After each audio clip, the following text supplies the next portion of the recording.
Okay, so today is our chapter one. We can start it now. Okay.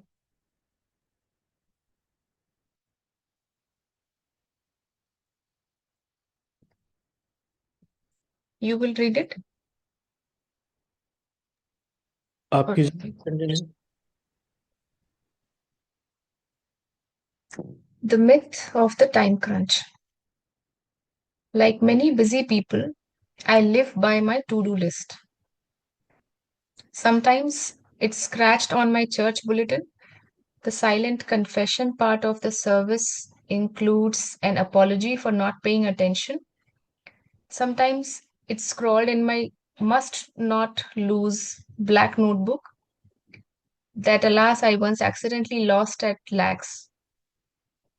Lax might be some place name. Regardless, I obey its missives. I like nothing better than scratching off every entry. So during one marathon late March day in 2009, when I saw a to do to follow up for this book with a woman named Theresa Datner, who I had interviewed a year before, I dutifully sent her a note. But Datner was not to be reached. I'm not sure what her to do list said, but she was spending the day outside. So just like how the author is explaining, even for me also it is a very it gives a kick when we do a tick to a to-do list or just mark it cross that we are done. So author is talking about thing, such one to-do thing that she had where she had written down कि डॉटनर से उससे बात करना है या she has to contact, but she did not respond because and she's referring to it कि maybe उसके to-do list में शायद पता नहीं क्या था because she was spending the day outside. She told me later she had gone for a hike along a babbling brook near her Maryland home, about 45 minutes west of Baltimore. It was a desolate area, so she had borrowed her brother's dog to keep her company. The two of them spent hours tromping through the mud, and early spring rain had turned the landscape green, bringing out tiny shoots on the trees and making the wildflower buds sparkle against the gray sky. There was simply no way she was going to miss one of the first warm mornings that offered up the opportunity to, as she put it, enjoy the peace and quiet and recharge. As I talked to Datner more, I soon realized that recharging was a normal feature of her life. This involved a reasonable amount of time in the dirt. She goes on trail rides on her hybrid bicycle in addition to her hikes. Matlab, I feel when she's talking about reasonable time in dirt, I think she's talking about nature. है ना? Until recently, she lifted weights with a trainer twice a week. She burrows into Jodi Picoult novels at night in addition to reading her book club's fare. She confesses a slight addiction to watching 24. She gets massages. She gets her hair done. She recently planned an elaborate surprise party of her husband's 50th birthday, featuring guests she had arranged to fly in from all over the country. तो वो उसके डेटनर के बारे में ही बता रही है. Hard things. In other words, Detner seems to have a lot of time, relaxed time. Time she can and does use in any way she pleases. That includes knocking off some blissful solitude on a weekday morning when more serious people are at work. Of course, this begs the question, how exactly does Detner have so much time on her hands? Is she retired, unemployed, a homemaker whose children have grown? The answer may surprise you. Detner is certainly busier than I am. She is busier than most people I know here in too rushed to breathe Manhattan. Indeed, I would venture to guess that no matter who you are, you don't have as much on your plate as Detner does. Barack Obama himself was floored when he met her. Not long before that muddy March morning hike, Detner seized a chance opportunity to visit the White House with a group of small business owners to talk about economic issues. She introduced herself to the president by her two main identities. Acha. So I'm also a little surprised कि ये कौन है Detner, that she was आराम से hiking and doing all this and she's telling that she's the busiest person. The first Teresa Detner, owner of Detner Construction Group, a seven-figure revenue company whose 12-person payroll she is personally responsible for meeting. Okay. The second, Teresa Detner, mom of six, including 8-year-old twins. When Obama asked her, "Do you sleep?" But Detner does sleep. Though a recent Men's Health article test drove the Uberman sleep cycle during which one naps 20 minutes every 4 hours. I'll repeat it again. But Detner does sleep. Though a recent Men's Health article test drove the Uberman sleep cycle during which one naps 20 minutes every 4 hours as a way to free up time to excel at your job, bond with the people you love, indulge in your dreams, or just chill. Detner does all these things while sleeping at least 7 hours a night. She coaches soccer and spends weekends cheering at her children's games. She is happily planning her 21-year-old daughter's wedding while growing her business. She became interested in construction years ago as a college student when she learned that being honest and competent could actually make you stand out in this space. Now, despite the recent construction slump, DCG, which oversees 10 to $75 million projects, was when we talked reviewing resumes to bring on new project managers. Acha. So the author and her discussion. Now, despite the recent construction, this was when we talked reviewing resumes to bring on new project managers. She was also on track to post year-over-year gains and was negotiating to enter the general contracting space, a move that could expand her business by an order of magnitude. She was certainly not immune to the pressures of meeting a payroll, which includes health benefits for her employees' families. She confesses to putting out fires at night on weekends and if the earth would crash into the sun otherwise, buy Blackberry while she hikes. Okay, so there are a lot of things that she is into apart from जो construction का business है उनका. Hello, Shika ji. I, She, so I'll end this para and then maybe if you want to start. नहीं आप ही read करिए. I won't be able to read. Acha. She has not been immune from other entrepreneurial pressures either. She launched DCG when her twins were still toddlers, and since she wanted her husband to work with her, she mortgaged the house to pay for childcare. As her business has picked up, it's become at times quite draining mentally. That's why she watches 24. Nonetheless, when I spoke to her, she told me that her children had the next Thursday off from school and she planned to take the day off again. She was going to load as many of the kids in the car as would fit to go see Washington's cherry blossoms and just chill on the National Mall. All in all, her life sounds pretty sweet. And so, as I have been writing this book, I have taken to recounting Dayton's biography at cocktail parties. Like Obama, people always ask, how does she do it? Or if someone is feeling more peevish, I don't know this woman, but I already hate her. Our cultural narratives of overwork, sleep deprivation, and how hard it is to have it all suggest that a big career and big family like Daytoners should not be possible. Or if they are possible, we certainly don't expect daytime hikes and Jodi Picoult novels to wind up in there too.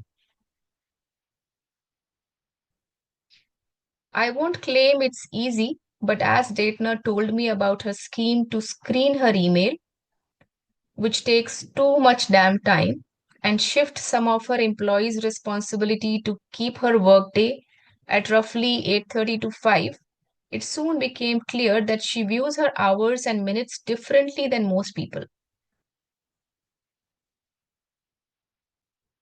For starters, she considers them all precious.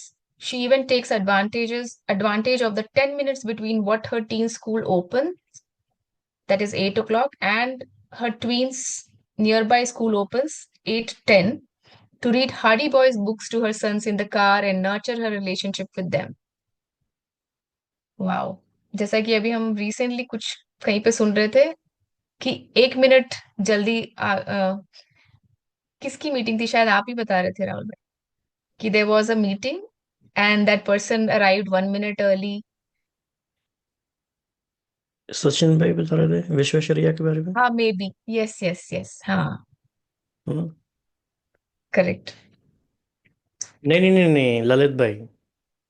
अच्छा, right right, हाँ हाँ, you had shared, correct, you had shared, all about time. Yes. Right. तो तो mind how कैसे connection important. करता है. So she is doing a lot of things with all of that. How is she able to take out time? And the way the author is writing, ki anybody would, as a third person, would see ki how is it possible? How is it even possible? So, but she's doing something different, and she's looking into her hours differently. तो कैसे देख रहे हैं वो, आगे बढ़ते हैं. And second, here is what I think is the difference. She says, I know I am in charge of me. Everything that I do, every minute I spend is my choice. Detna chooses to spend those minutes on the three things she does best. Okay. Nurturing her business, nurturing her family, and nurturing herself. तो यहाँ पे ये बहुत important एक factor या line है कि she's choosing to spend her minutes on the three things she does best. So she knows what she does best, and then she's spending her time there. If I'm not spending my time wisely, I fix it, she says, even if it's just quiet time. But within these three priorities, she has found a little secret. When you focus on what you do best, on what brings you the most satisfaction, there is plenty of space for everything. You can build a big career, you can build a big family, and you can meander along a Maryland creek on a weekday morning because the day is too wild and beautiful to stay inside. Indeed, you can fill your life with more abundance than most people think is possible. I thought about Datner a lot as I was pulling this book together. Her life stands in such stark contrast to the way we 21st century creatures have grown used to thinking about our time that she's hard not to think about. I'll repeat that because it didn't really make sense. I thought about Datner a lot as I was pulling this book together. Her life stands in such stark contrast to the way we 21st century creatures have grown used to thinking about our time that she is hard not to think about. Okay. It is safe to say that time has become the primary obsession of modern life. Some people are having enough, some people have enough money, but no one seems to have enough hours in the day. The futurists didn't necessarily predict this. Back in 1959, amid the rise of labor saving technology and massive productivity gains, the Harvard Business Review fretted that boredom, which used to bother only aristocrats, had become a common curse. But with the rise of two-income families and then extreme jobs, the story goes the trend toward boredom abruptly reversed. By 1991, the sociologist Juliet Score asked in her best-selling book, The Overworked American, why has leisure been such a conspicuous casualty of prosperity? What does this mean? Why has leisure been such a conspicuous casualty of prosperity? The image she created of people, huh? शिखा जी कुछ add करना चाहेंगे इसमें आप? नहीं, I think ठीक है, अभी हम लोग एक साथ ही डिस्कस करते हैं। Okay. The image she created of people looking at their watches to remind themselves what day it was stuck. And this was years before we tethered ourselves to our Blackberries and cell phones. Now, Harvard Business Review runs anecdotes like those about Sudhir, a financial analyst who works 90-hour weeks during summertime, his light season, and 120 the rest of the year. Joe actually rescheduled a family member's funeral so he wouldn't miss a meeting. The 40-hour work week, the December 2006 issue, lamented in a story titled Extreme Jobs, the Dangerous Allure of the 70-hour work week, is a thing of the past. Even the 60-hour work week, once the path to the top, is now considered practically part time. So this reminds me of the recent 90-hour work week जो हम कल discuss कर रहे थे कल परसों. हाँ, आजकल ये काफ़ी नैरेटिव डिबेट चल रही है। Hmm.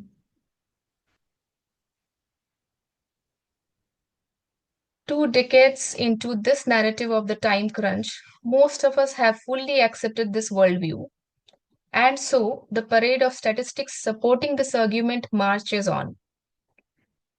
We tell pollsters from the National Foundation that we sleep less than 7 hours. Moms who work full time and have school age children claim to spend less than 6 hours in bed on weeknights, with about 60% claiming there is just not enough time to sleep. About a third of Americans who work full time say they work more than 50 hours per week. A recent Gallup poll found that 12% of employed Americans claim to work more than 60 hours. So 60% are saying that 50%, 50 hours per week they are doing, and 12% saying that they are spending 60 hours. We say that we don't have enough time to exercise. About a third of Americans tell the Centers for Disease Control and Prevention that we fail to do mere recommended 2.5 hours of activity per week. And I suspect the only reason some people actually meet those guidelines is that the government counts vacuuming as a workout. Okay. So even 2.5 hours we are not able to spend on exercise or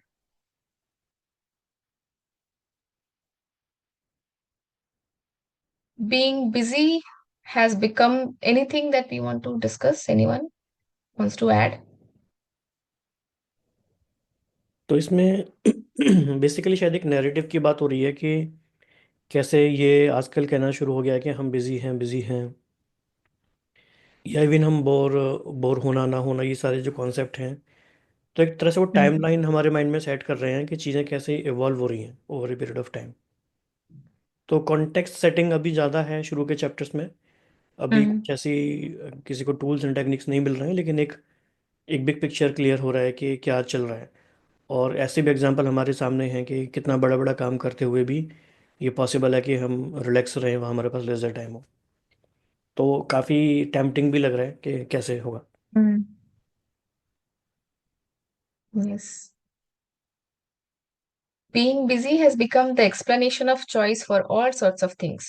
The percentage of adults who vote in presidential elections hasn't changed drastically over the past 20 years, but the percentage of non voters who blamed their failure to get to the polls on their busy schedules nearly tripled between 1980 to 1996. We say we are too busy to read. Only half of us, according to the National Endowment for the Arts, read a novel, short story, poem, or play in the last year. We are too busy to read to our kids. Moms and dads who are in the workforce clock a lousy 1 to 7 minutes of daily readings to or with children. But even stay-at-home moms of preschool-aged kids don't top 8 minutes per day. That's barely enough time to pull apart the sticky pages of Goodnight Moon. A full 92% of us say we believe in God, but only about 40% of us claim to attend religious services weekly. And some studies have shown that when it comes to confessing the frequency of our church attendance to pollsters, We put our souls in peril and lie. Actual attendance is probably less than half of that. जो हम reasons देते हैं हम, अब जैसे excuses. अब जैसे reading group की बात देख लो ऐसा क्या कि होता? जी, जैसे अगर हम रीडिंग ग्रुप की बात ही देख लें तो कितने कम लोग रीडिंग में इंटरेस्टेड, वैसे इंटेंशन है सब चाहते हैं हम पढ़ें, पर कितने लोग एक्चुअली पढ़ते हैं? और रीज़न यही है कि हम बिजी हैं, टाइम नहीं है। तो वो एक इंट्रोस्पेक्शन की बात तो है।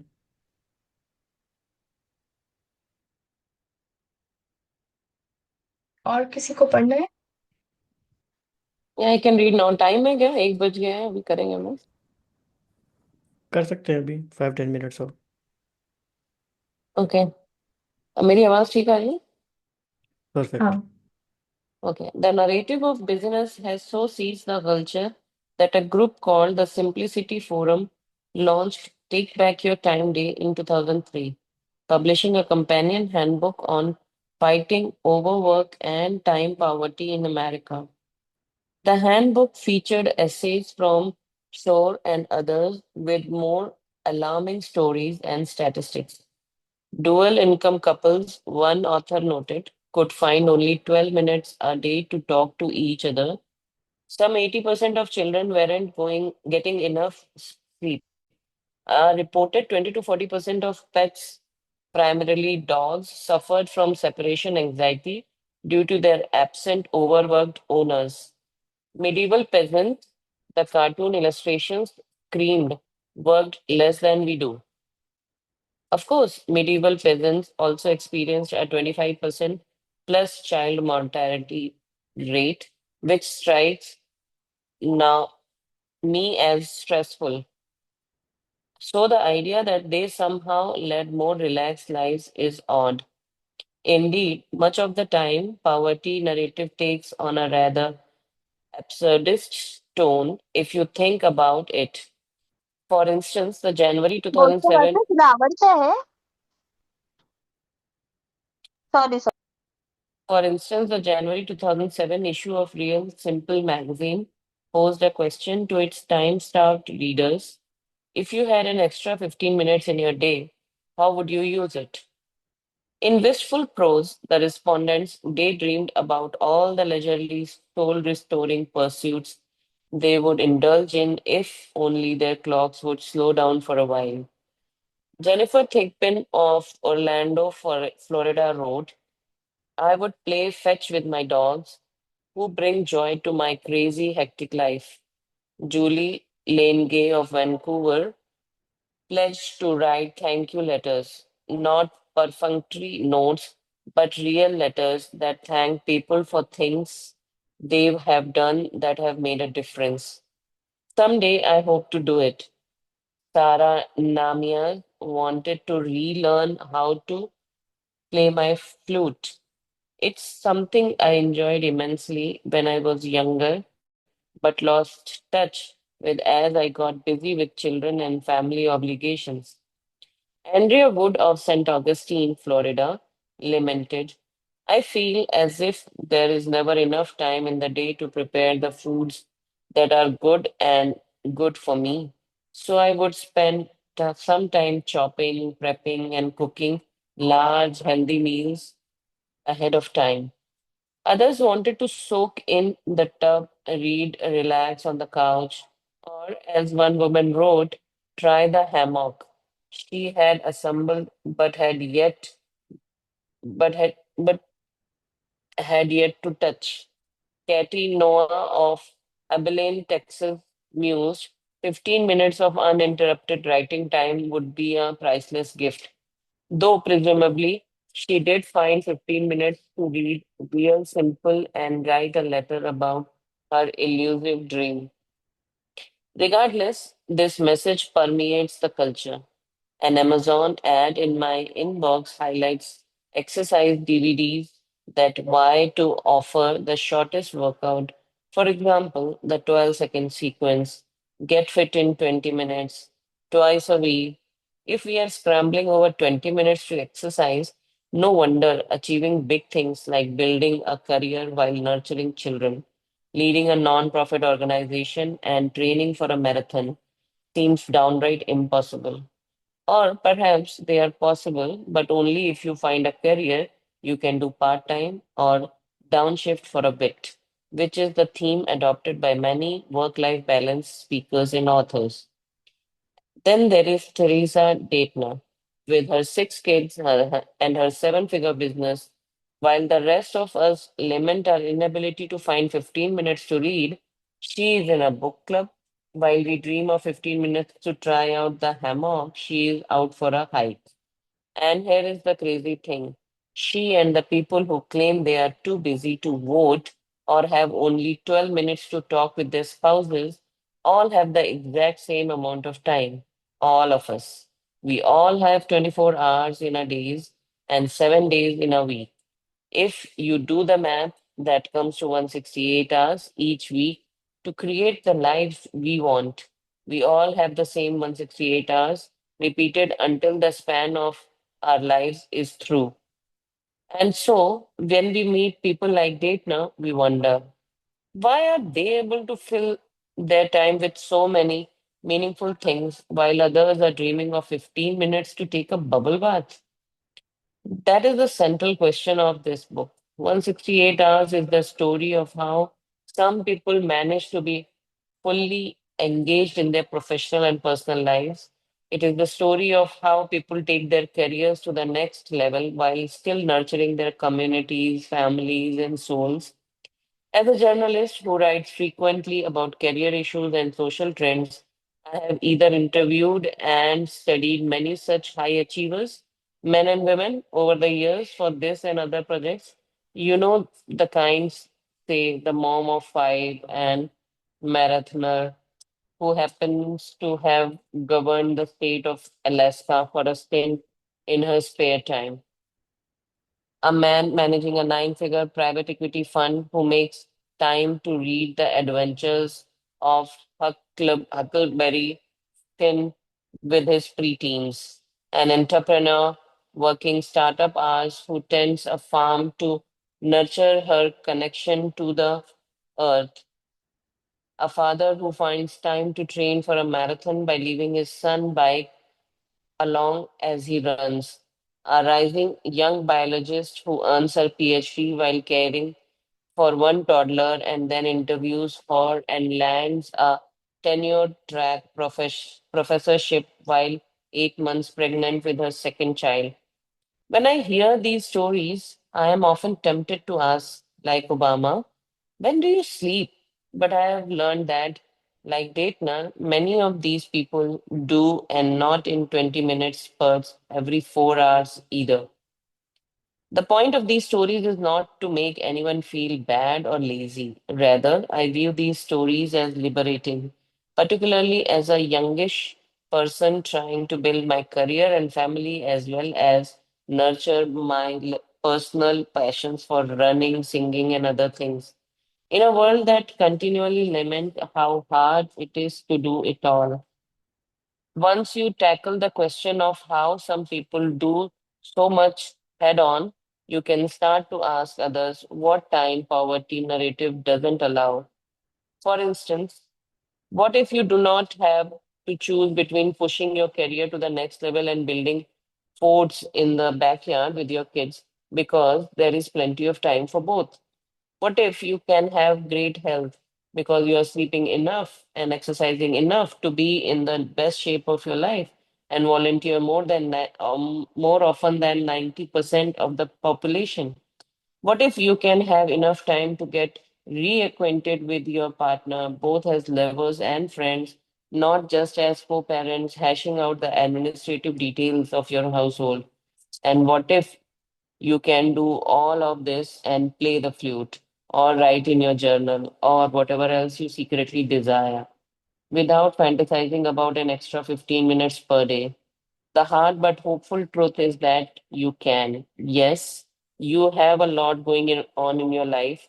You may be wondering if you have time to read this book, but before you put it down to go check your email, I want to make sure you take away two thoughts. You can choose how to spend 168 hours, and you have more time than you think. In तो order to, okay. ये कितना रह गया देख लेते हैं एक बार। Hmm.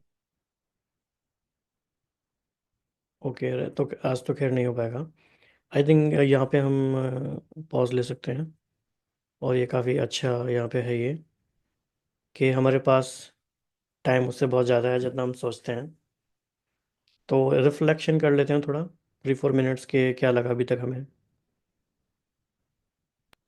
What I felt is where we lose time is when we actually do things which are not meaningful and lose our time there, and then we just have an excuse and to say that we don't have time to do things that matter to us. कहीं ना कहीं prioritisation का issue है इसमें, या lack of clarity about मेरी values क्या है लाइफ में, पर्पस क्या है, उसके संग कैसे अलाइनमेंट करना है। ये बहुत सारी चीज़ें हम ऐसी कर लेते हैं जो हमें नहीं करनी चाहिए। Lack of distraction, miss focus also, I will say that distraction बहुत easily हो जाता है. Whatever comes in way, we give in to that. और एक तरह से ऐसा माहौल भी बन जाता है कि हर चीज़ अर्जेंट सी दिखाई जाती है, और काफ़ी सालों तक भी हम हो सकता है वो करते रहें, लेकिन हमें फिर पता चले कि नहीं, वो इतना इम्पोर्टेंट नहीं था ओवरऑल। बाकी जब हम उनका पढ़ रहे थे डेटनर का एग्जाम्पल, तो मुझे तो आप दोनों भी दिखाई दे रहे थे उसमें। क्या आप लोग भी कैसे करते हो इतना सारी चीज़ें, फैमिली को मैनेज करना, ऑफिस को मैनेज करना, फिर इन सारी चीज़ों के लिए टाइम निकालना। बिल्कुल, इवन बांसी जी भी। तो इवन सब लोग जो भी इस ग्रुप में, सभी लोग कहीं ना कहीं बहुत बिजी हैं अपने अपने तरह से, पर फिर भी वो टाइम हम लोग निकालते हैं। ठीक है, तो कुछ और ऐड करना है तो बताइए, अदरवाइज रीडिंग को हम यहीं एंड करेंगे और अभी फोकस सेशन शुरू करेंगे फिर। एक सजेशन था, इफ आप दोनों फोकस और इसका आईडी सेम रख सकते हो, सेम है। देन अच्छा सेम ही है, बिकॉज आप इसको एंड करके यू विल स्टार्ट अगेन नहीं, ना. इसमें क्या है, रिकॉर्डिंग चालू है, वो लाइव यूट्यूब पे जाएगा, ये रिकॉर्डिंग होके बाद में जाता है। ओके. जी, ठीक है, तो फोकस सेशन हम शुरू करेंगे अब।